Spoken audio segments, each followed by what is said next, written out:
क्या आपने कभी सोचा है कि अगर किसी मुल्क का सबसे बड़ा रहबर मर जाए और कई हफ्तों तक उसका जनाजा तक ना पढ़ाया जाए, ना दफनाया जाए, ना उसकी बॉडी लोगों को दिखाई जाए, तो दुनिया में कितने सवाल उठेंगे। यही कुछ इस वक्त ईरान के साथ हो रहा है।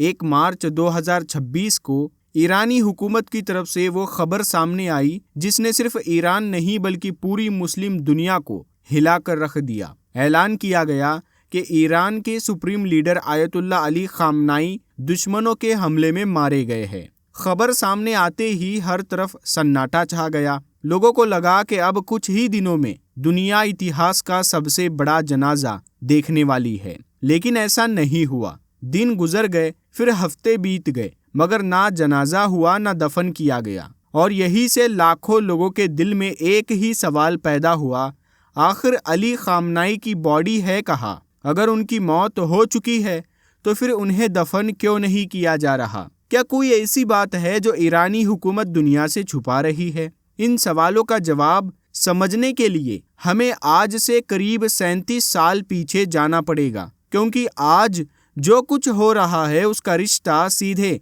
1989 के एक ऐसे वाक़ये से जुड़ा है जिसे दुनिया आज तक नहीं भूली। ये वो साल था जब ईरान के पहले supreme leader Ayatollah Ruhollah Khomeini का इंतकाल हुआ। उनकी मौत के बाद ईरान में जो मंजर बना वो इतना बड़ा था कि आज भी उसे दुनिया के सबसे बड़े जनाजों में गिना जाता है। लाखों नहीं करोड़ों लोग सड़कों पर उतर आए थे। हर तरफ इंसानों का समंदर था। लोग रो रहे थे, मातम कर रहे थे, अपने सीने पीट रहे थे, और हर कोई बस एक बार अपने रहबर का आखिरी दीदार करना चाहता था। भीड़ इतनी ज्यादा थी कि किसी को सही गिनती तक नहीं मालूम कि वहाँ कितने लोग थे। कुछ कहते हैं 80 लाख, कुछ कहते हैं 1 करोड़ से भी ज्यादा। हालात इतने बेकाबू हो गए कि जनाजे का पूरा निजाम टूट गया। भगदड़ मच गई, लोग जख्मी हुए, कई लोग मारे गए। भीड़ ताबूत तक पहुंच गई, ताबूत टूट गया। रूहुल्लाह खुमैनी की बॉडी जमीन पर गिर गई। लोगों ने उनके कफन के टुकड़े तक फाड़ लिए ताकि उन्हें अपने पास बरकत के तौर पर रख सके। सिक्योरिटी वालों को हवा में फायरिंग करनी पड़ी, हेलीकॉप्टर बुलाना पड़ा, पहला जनाजा रोकना पड़ा। फिर कई घंटों बाद बहुत सख्त बंदोबस्त के साथ दोबारा दफन किया गया। अब जरा सोचिए, जब 1989 में सिर्फ एक नेचुरल मौत के बाद इतना बड़ा हुजूम उमड़ पड़ा था, तो आज क्या होगा? आज मामला उससे कहीं बड़ा है, क्योंकि इस बार कहा जा रहा है कि अली खामनाई बीमारी से नहीं मरे बल्कि दुश्मन के हमले में मारे गए। यानी उनके चाहने वालों की नज़र में वो सिर्फ एक लीडर नहीं रहे बल्कि एक शहीद बन गए।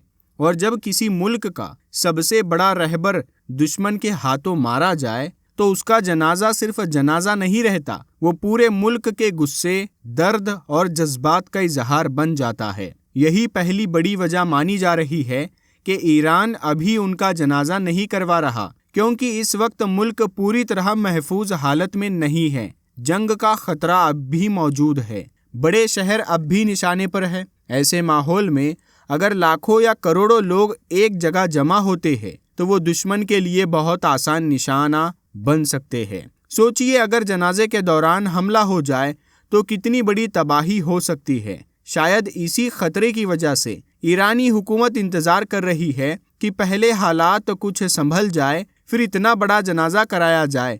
लेकिन सिर्फ यही वजह नहीं है, इसके पीछे एक और बड़ी सोच भी बताई जा रही है, और वो ये है कि ईरान इस जनाजे को सिर्फ दफन की रस्म नहीं बनाना चाहता बल्कि एक बहुत बड़ा पैगाम बनाना चाहता है। क्योंकि दुनिया की सियासत में कुछ मौके ऐसे होते हैं जो सिर्फ एक घटना नहीं रहते बल्कि आने वाले कई सालों का रुख तय कर देते हैं। ईरान चाहता है कि जब अली खामनाई का जनाजा निकले तो वो सिर्फ एक मजहबी रस्म ना लगे बल्कि पूरी दुनिया को दिया गया एक खुला जवाब लगे। ऐसा जवाब जिसमें सड़कों पर इंसानों का समंदर उमड़ पड़े और दुनिया देखे कि एक रहबर की मौत ने इस सिस्टम को कमजोर नहीं बल्कि और ज्यादा मजबूत कर दिया है। बहुत से जानकारों का मानना है कि ईरान इस जनाजे को एक सियासी और जज्बाती ताकत के प्रदर्शन के तौर पर इस्तेमाल करेगा, ताकि अमेरिका, इजराइल और पश्चिमी दुनिया को साफ दिखाया जा सके कि एक आदमी को मार देने से पूरा सिस्टम खत्म नहीं होता बल्कि कई बार ऐसा हमला लोगों को और ज़्यादा जोड़ देता है।